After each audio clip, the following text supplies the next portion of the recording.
Hello and welcome. This is TBC News, our top stories. President Samia signs 4 bills into laws.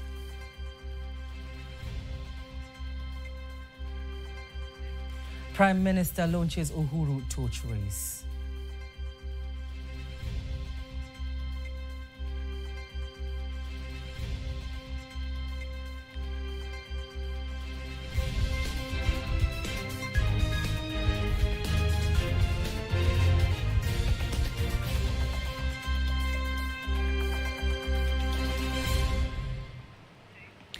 Thank you very much for joining us. I am Kanki Mwaigomole. You can also follow us live via our YouTube channel, TBConline, and also get all the latest news through our Instagram, Facebook, and X pages at TBConline.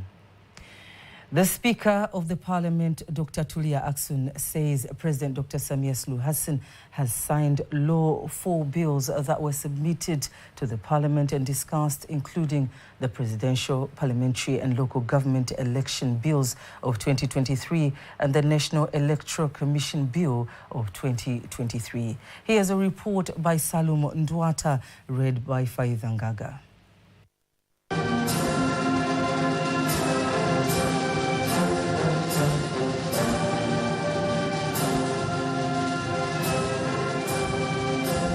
Dr. Tulia Ackson made the announcement at the opening of the 12th parliamentary meeting in Dodoma earlier today. Katika mkutano wa 14 wa bunge lilipitisha miswada 4 ya sheria ifuatayo. In the 14th parliament meeting, the parliament passed the 4 following bills.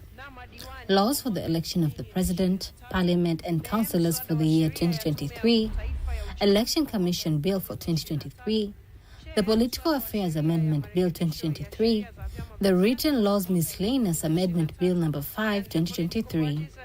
With this notice, I would like to notify this Honourable Parliament that the 4 bills have already received the approval of our President and have become the laws of the country.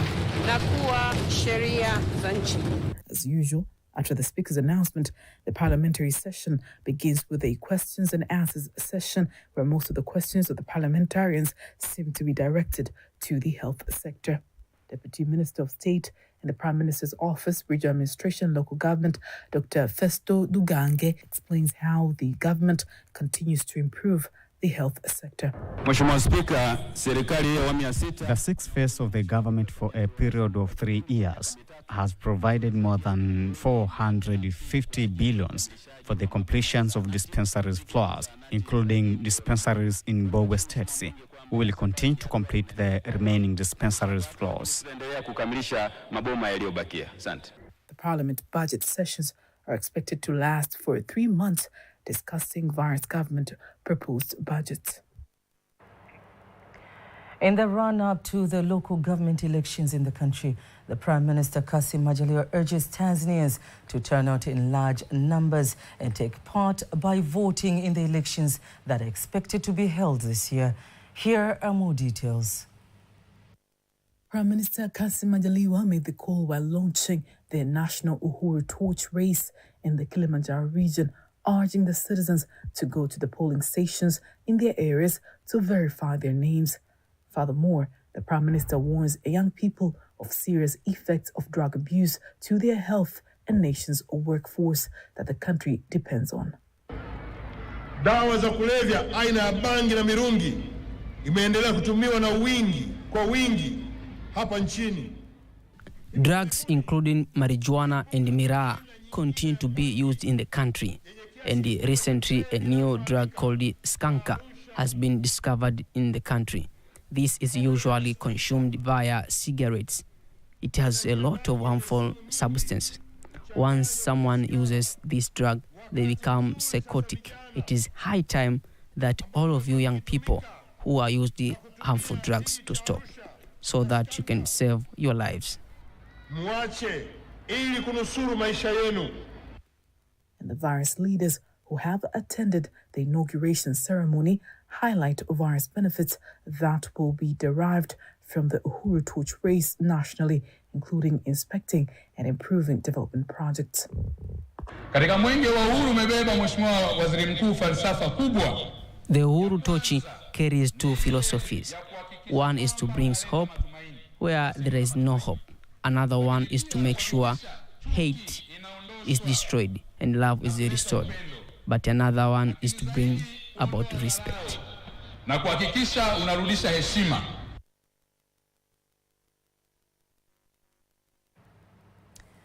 The governor of the Bank of Tanzania, Dr. Emmanuel Tutuba, reassures that the financial sector in the country remains robust and with sufficient liquidity, 70% of which is held by the private sector in the country. He made the remarks in Dar es Salaam while opening a TIOB Scholar Banking Challenge for higher education students, which aims to increase awareness on providing the best banking services. Rehema Sebabili has more. The governor reported that until December 2023, banking resources has reached an average of 54.3 trillion shillings. The level of non-performing loans has been less than 4.3%, which is below the acceptable range of 5%, and the sector has generated a profit of 412.8 billion shillings until the first quarter, which started in December 2023. However, the governor says still the number of Tanzanians who use official financial services remains small, standing at only 22%. And we have seen our banking sector in general is more profitable, and the liquidity, there's enough liquidity in the market, which will enable also most of the borrowers to access the products which have been developed by our banks. And we believe in the near future, the situation will keep improving, because we have seen most of the banks are now continue to design different products, and they are currently penetrating in the market. Actually, most of the banks are now going in remote areas, especially in villages, where for us as a central bank, we are proud of it. On the other hand, the director of the Tanzania Bankers Association, Tusekelege Jone, adds that the banking industry is currently working with the government to develop products that will help communities in remote areas access financial services, while the CEO of TIOB, Patrick Msusa, has said that the challenges components will add value to the banking industry as a whole. We also thank the government for its ongoing project, that is Digital Tanzania, will pave a way, or will make the environment more easier for the banking sector to come up with the digital products that will enable us, or the banking sector, be able to reach out to the rural, where majority are being underserved or are not yet able to enjoy the banking services in Tanzania. The banking sector stands to benefit very much directly from this competition, this initiative. With just 3 months of a competition that is happening with students participating remotely, we will be able to identify the top talent from the universities and colleges across the country, from practical learning, professional training, simplified into a game. And therefore, banks as employers, as potential employers, as potential partners with financial service providers who want to become agencies or wakalas, can actually identify top quality partners as well as top quality employees that they can look at in the near future when they are looking to recruit junior staff into the industry. About 2,000 students are expected to participate in the competition, which starts today and ending on July 7th, and will be conducted through the WhatsApp network. Reporting from Dar es Salaam, Rehema Sebabili, TBC News. The Chinese ambassador to Tanzania, Zhang Meizhang, together with the Minister of Transport, Makame Mbarawa, have today paid tribute to the 70 Chinese experts who died on duty during the construction of the Tanzania-Zambia Railway Tazara. Both leaders insist, even though it has been half a century the tragedy occurred, the heroes have not been forgotten. And Qingming Festival is the traditional festival of China for the Chinese people to commemorate the ancestors and the martyrs. So today the embassy invites the Minister of Transport of Tanzania together with the friends from Tanzania and the representatives of Chinese community to the Chinese expert cemetery to commemorate those who sacrificed in the construction of Tazara and in the cooperation of China and Tanzania projects. Meanwhile, the Minister of Transport, Makame Mbarawa, says the Tazara Railway signifies mutual respect that the two nations have, while sending his condolences to the families that lost their loved ones. Comrade from China, ambassador, is here, at least to show our respect that we support those family of the comrades. We support also the government of China for everything which has happened during the construction of Tazara. Tazara is a special monument for Tanzania and Zambia, and we as a Tanzania and Zambia, we know we've got a responsibility to make sure Tazara will continue to operate effectively and efficiently. The occasion symbolizes the enhanced momentum of China-Tanzania and China-Africa relations, while the two nations marks the 60 years of establishment of diplomatic ties. The Minister of Foreign Affairs and Trade of Hungary, Peter Zsichato, says Hungary looks at Tanzania as the pillar of stability in the region and hails the country for successful 60 years of union of Tanganyika and Zanzibar. He made the remarks during a special interview with my colleague Agnes Tuniga. Look, we do look at Tanzania as a pillar of stability here in the region. We understand that terrorism and migration constitute a vicious circle. And we understand that Africa has been now fighting a lot with the terrorist organizations.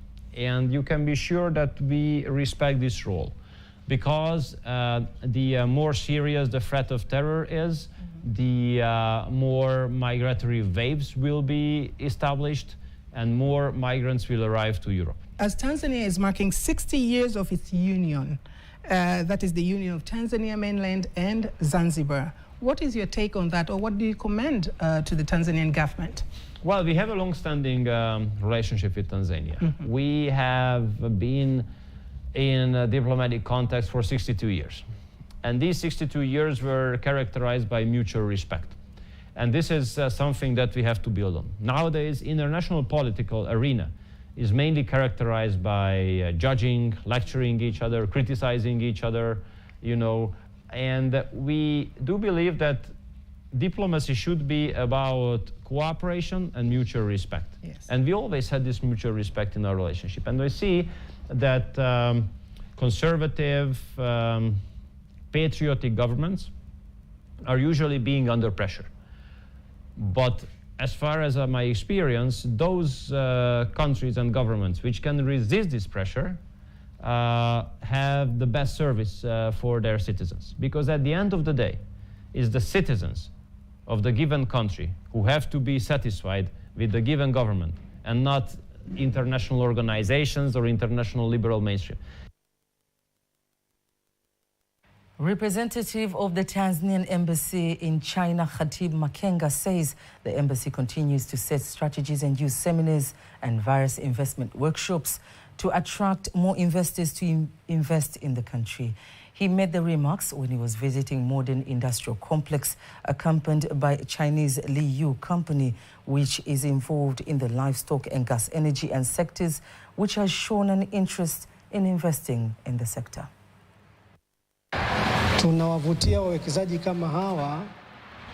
We have been attracting these investors by providing them with these facilities, due to the fact that all the facilities are found in the modern industrial park. The investor may get all the services in one place. So this time we come to this industrial park is more like to have this kind of investigation about what kind of investment environment in Tanzania. And according to this couple of days investigation, and we explore the potential of Tanzania, we are looking forward to investing here.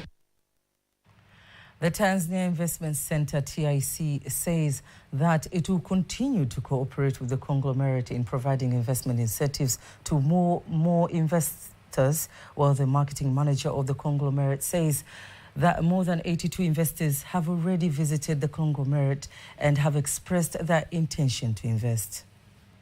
We have been able to travel to various countries, including China. We have met with various investors and we have elaborated to them how the project is. They have responded by coming to Tanzania in just a short time. We are very grateful for receiving us well and providing us with guidance. We promise to ensure smooth operations between the two parties, and we'll make sure the investment procedures are conducted well within the country.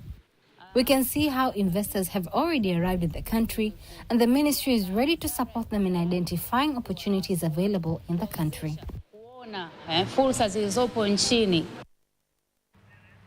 The modern industrial complex located in the coast region has the capacity to receive more than 202 industries, and local investors are encouraged to invest. More than 270 billion shillings has been released by the government for the construction and repair of strategic road construction projects that are expected to stimulate economic activities amongst the residents of Iringa region during the 3 years of the leadership of President Samia Suluhu Hassan. The manager of the Tanzania National Roads Agency, Engineer Autism Sangi, says the projects include the Iringa Airport expansion, which costs more than 65 billion shillings, the construction of the Iringa to Kilolo Road, the construction of the Lukosi Bridge, and now the expansion of Iringa Dar es Salaam Highway at the Kitonga Mountain area. Here's a report by Irene Mwakalinga, read by Teddy Mparanyanga.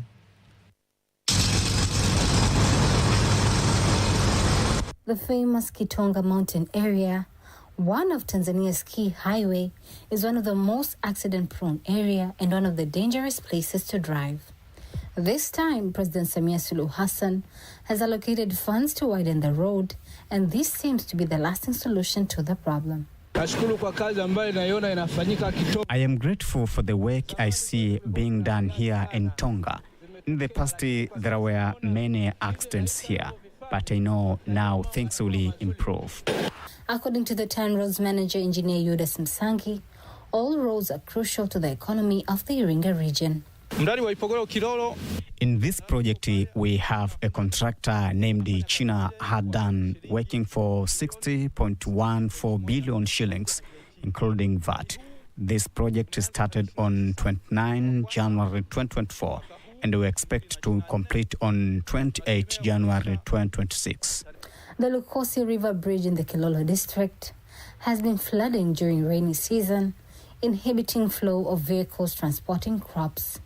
But now it will be passable all year round. The work is processing well, which we believe this bridge will be a link for the citizens using this road. The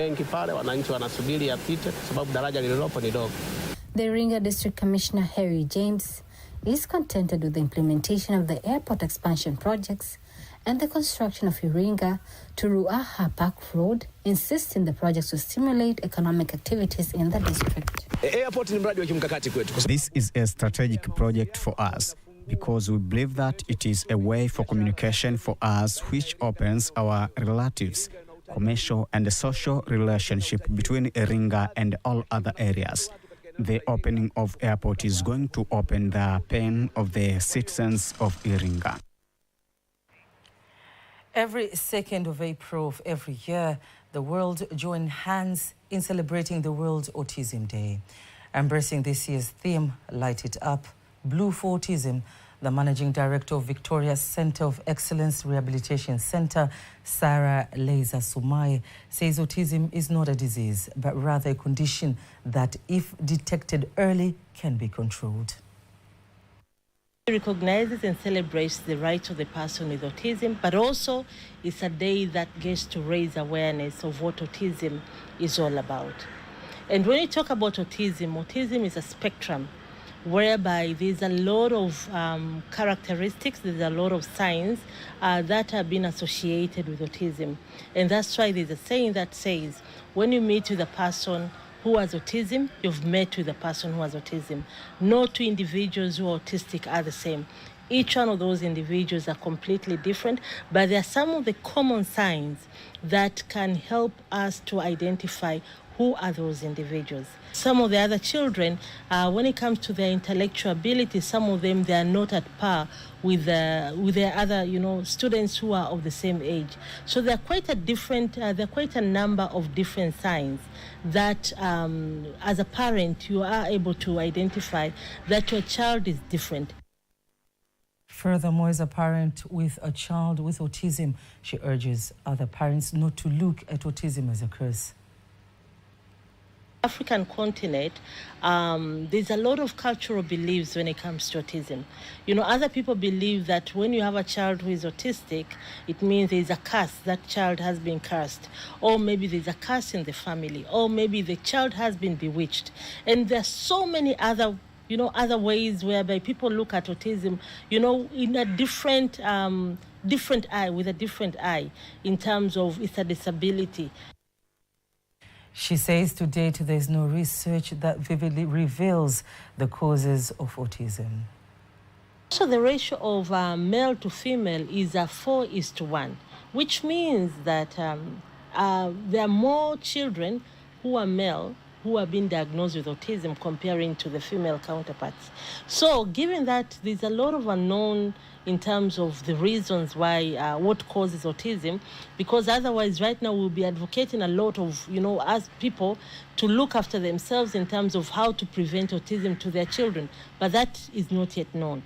But also we know that there are so many children who are male who have been diagnosed with autism comparing to female. Before we wind up the local news tonight, let us now take a look at today's exchange rates according to the Bank of Tanzania BOT.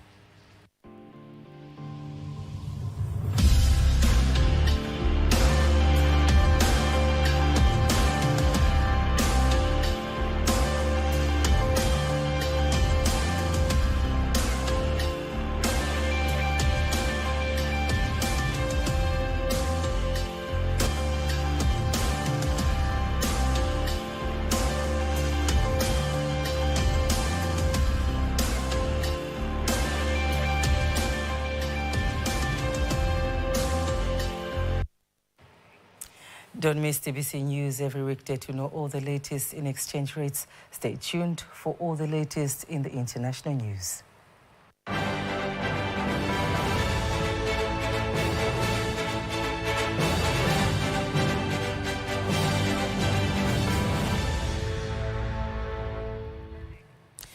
Here's the international news as compiled and read to you by Faithan Gaga.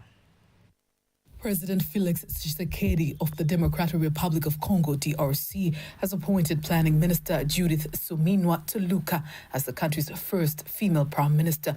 This landmark decision fulfills a campaign promise made by President Tshisekedi and marks a significant step towards gender equality in Congolese politics. An economist, Judith Suminwa Tuluka, undertakes her new role from Jean-Michel Sama-Lukonde following Tshisekedi's wide re-election as president on December 20th, 2023.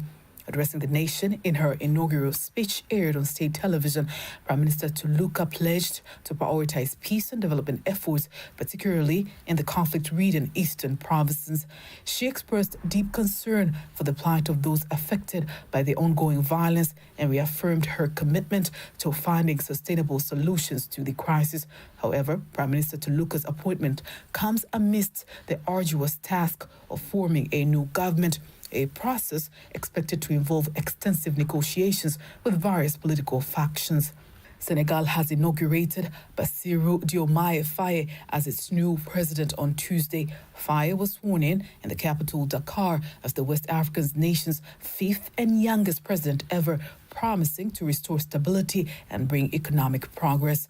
The 44-year-old was released from prison less than 2 weeks before the March 24th election, along with popular opposition figure and mentor Ousmane Sonko, following a political amnesty announced by outgoing President Macky Sall.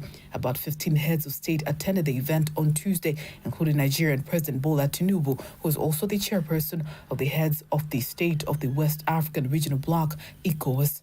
The Senegalese President Faye won last month's election, securing 54% of the total votes ahead of his main challenger, ruling coalition candidate Amadou Ba. Israeli Prime Minister Benjamin Netanyahu said on Tuesday an Israeli airstrike that killed 7 people working for celebrity chef Jose Andres' World Central Kitchen charity in Gaza was unintended and tragic, and the military pledged an independent inquiry. The Israeli military confirmed the deadly strike on a WCK convoy that killed citizens of Australia, Britain and Poland, as well as Palestinians and a dual citizens of the United States and Canada. WCK said they were traveling in 2 armored cars emblazoned with the charity's logo and another vehicle. According to the charity, the aid convoy was hit while leaving the Deir al-Bala warehouse, where the team had unloaded more than 100 tons of humanitarian food aid brought to Gaza on the maritime route. And that was the international news compiled by Ramadan Impenda and read to you by Faida Ngaga. Sports news is up next.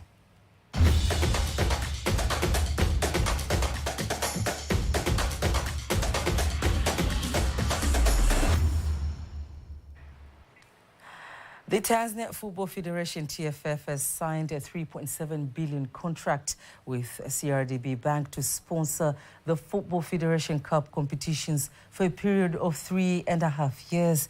TFF President Wallace Karia says the contract will boost the competition status, while the CRDB Executive Director, Abdul Majid Nsekela, asserts that his bank targets to improve Tanzania football so as to perform better in international tournaments.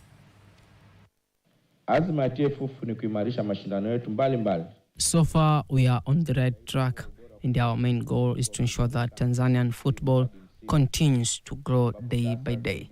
Currently, we have a total of more than 100 teams in these competitions. Officially, the competition will be known as the CRDB Bank Federation Cup, commencing today with Namungo playing against Kagera Sugar. Artists across the country have been urged to produce work that will continue to protect Tanzania's traditions and customs, especially at times when the world has been influenced by various cultures. Speaking at the launch of the new Jia drama, which has been acted by different artists from different tribes, including Indians and Maasai, the actors in the drama say they want to show the world that despite the tribal differences, the team targets to promote Tanzanian culture. I have already seen that happening. So I have seen that, and I've experienced that. And they have been successful marriages or relationships or anything it is. I would say, sio lazima it be a relationship or a marriage. I have successful relationships with African brothers and sisters who I work with. From Iringa, the father is from Tanga, the aunties from Songea, etc., etc. We are all mixed because we embrace unity, we embrace ourselves being Tanzanian, we embrace our culture, we embrace the language Swahili that we have. Before we wind up the news bulletin for tonight, let's take a look at the weather forecast for the next 24 hours. Hello viewers, it's me, Joyce Makwata from Tanzania Meteorological Authority. Welcome for 24 hours weather forecasting. Starting with rainfall models which are indicating chance of rainfall, especially over the Lake Victoria Basin, western part of our country, together with the entire coastal basin. However, TEMWI has issued advisory concerning short period of heavy rains expected in few areas of Kagera, Geita, Mwanza, Shinyanga, Mara, Kigoma, Tabora, Katavi, Simiyu, Tanga, Dar es Salaam, Morogoro, Pwani, including Mafia Isles, Lindi and Mtwara, together with Unguja and Pemba Isles. So people living on those areas are advised to take a necessary precaution to minimize any impact that are associated with heavy rains. During the night, generally we expect Lake Victoria Basin, western part of our country, entire coastal belt, including Morogoro region, to feature cloudy conditions, thunder showers over a few areas during the night. Northeastern Island, together with Central, we expect partly cloudy condition, rain showers over a few areas. Southwestern Island, together with Ruvuma, we expect partly cloudy condition, thunder showers over a few areas. While for tomorrow, we're expecting Lake Victoria Basin, western part of our country, entire coastal belt, including Morogoro, to feature cloudy conditions, thunder showers over some areas, and sunny interval. While over Northeastern Island, Central, Southwestern Island, Southern region, we expected to experience partly cloudy conditions, thunder showers over a few areas in sun period. And now let's have the next 4 days weather forecast.